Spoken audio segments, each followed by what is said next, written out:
Hi friends, ಎಲ್ಲರಿಗೂ ನಮಸ್ಕಾರ. Welcome to Aishwarya lunch box.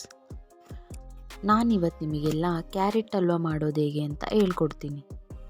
ಕಡಿಮೆ ಇಂಗ್ರೀಡಿಯೆಂಟ್ ಹಾಕಿ ತುಂಬ ಕಡಿಮೆ ಸಮಯದಲ್ಲಿ ಈ ಸ್ವೀಟ್ನ ಪ್ರಿಪೇರ್ ಮಾಡ್ಕೊಬಿಡ್ಬೋದು.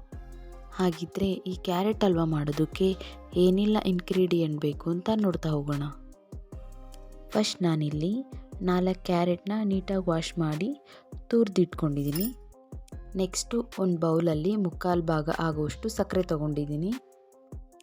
ಸ್ವಲ್ಪ ದ್ರಾಕ್ಷಿ, ಸ್ವಲ್ಪ ಗೋಡಂಬಿ, ಸ್ವಲ್ಪ ಬಾದಾಮಿ, 1/4 ಸ್ಪೂನ್ ಏಲಕ್ಕಿ ಪುಡಿ, 2 ಸ್ಪೂನ್ ತುಪ್ಪ.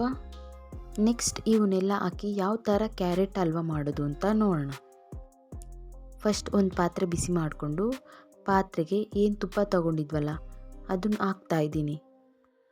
ತುಪ್ಪ ಕರಗಿದಾದ್ಮೇಲೆ ಗೋಡಂಬಿ, ದ್ರಾಕ್ಷಿ, ಬಾದಾಮಿ ಈ ಮೂರನ್ನು ತುಪ್ಪದಲ್ಲಿ ಫ್ರೈ ಮಾಡ್ಕೊತೀನಿ. ತುಪ್ಪ ಲೈಕ್ ಮಾಡದೇ ಇರೋರು ಎಣ್ಣೆ ಕೂಡ ಹಾಕೋಬೋದು. ಇವನ್ನ ಒಂದು 20 ಸೆಕೆಂಡ್ಸ್ ಫ್ರೈ ಮಾಡಿಕೊಂಡು ನೋಡಿ ಈ ಥರ ಆದಮೇಲೆ ಎತ್ತಿಟ್ಕೋಬೇಕು. ನೆಕ್ಸ್ಟು ತುರಿದಿಟ್ಕೊಂಡಿರೋ ಕ್ಯಾರೆಟ್ ಹಾಕ್ತಾಯಿದ್ದೀನಿ.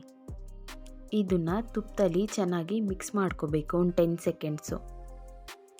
ಎಲ್ಲದನ್ನು ಮಿಕ್ಸ್ ಮಾಡ್ಕೊಂಡಿದ್ದಾದಮೇಲೆ 1 ನಿಮಿಷ ಲಿಡ್ ಕ್ಲೋಸ್ ಮಾಡಿ ಬೇಯಿಸ್ಕೊತೀನಿ. 1 ನಿಮಿಷ ಬೇಯಿಸ್ಕೊಂಡಿದ್ದೀನಿ. ಇವಾಗ ಹಾಲು ಹಾಕ್ತಾಯಿದ್ದೀನಿ. ಮತ್ತೆ ಎಲ್ಲದನ್ನು ತಿರುಗಿಸ್ಕೊಂಡು ಲಿಡ್ ಕ್ಲೋಸ್ ಮಾಡಿ ಒಂದು 3-4 ನಿಮಿಷ ಬೇಯಿಸ್ಕೋಬೇಕು. ನೋಡಿ ನಾನು ಈ ಥರ ಬೇಯಿಸ್ಕೊಂಡಿದ್ದೀನಿ. ಇವಾಗ ಸಕ್ಕರೆ ಹಾಕ್ತಾಯಿದ್ದೀನಿ. ಸಕ್ಕರೆ ಎಲ್ಲ ನೀಟಾಗಿ ಮಿಕ್ಸ್ ಮಾಡಿಕೊಂಡು ಮತ್ತೆ 1 ನಿಮಿಷ ಬೇಯಿಸ್ಕೋಬೇಕು. ನೋಡಿ ಇವಾಗ ಪೂರ್ತಿ ಎಲ್ಲ ಬೆಂದಿದೆ. ಇವಾಗ ಏಲಕ್ಕಿ ಪುಡಿ ಹಾಕ್ತಾಯಿದ್ದೀನಿ. ನೆಕ್ಸ್ಟು ಡ್ರೈ ಫ್ರೂಟ್ಸ್ ಹಾಕ್ತಾಯಿದ್ದೀನಿ. ಎಲ್ಲದನ್ನು ಮಿಕ್ಸ್ ಮಾಡಿಕೊಂಡ್ರೆ ಫೈನಲ್ಲಾಗಿ ಈ ಥರ ಕ್ಯಾರೆಟ್ ಹಲ್ವಾ ರೆಡಿಯಾಗಿರುತ್ತೆ. ಯಾವಾಗಾದರೂ ಸ್ವೀಟ್ ತಿನ್ನಬೇಕು ಅನ್ನಿಸ್ದಾಗ ಈ ಕ್ಯಾರೆಟ್ ಹಲ್ವಾನ ಟ್ರೈ ಮಾಡಿ. ಒಂದು 10 ಮಿನಿಟ್ಸಲ್ಲೆಲ್ಲ ಪ್ರಿಪೇರ್ ಮಾಡ್ಕೊಂಬಿಡ್ಬೋದು. ಹಾಗಿದ್ರೆ ನೋಡಿದ್ರಲ್ಲ ಯಾವ ಥರ ಕ್ಯಾರೆಟ್ ಹಲ್ವಾ ಮಾಡೋದು ಅಂತ. ಈ ರೆಸಿಪಿನ ನಿಮ್ಮ ಮನೇಲೂ ಟ್ರೈ ಮಾಡಿ ಟೇಸ್ಟ್ ಮಾಡಿ.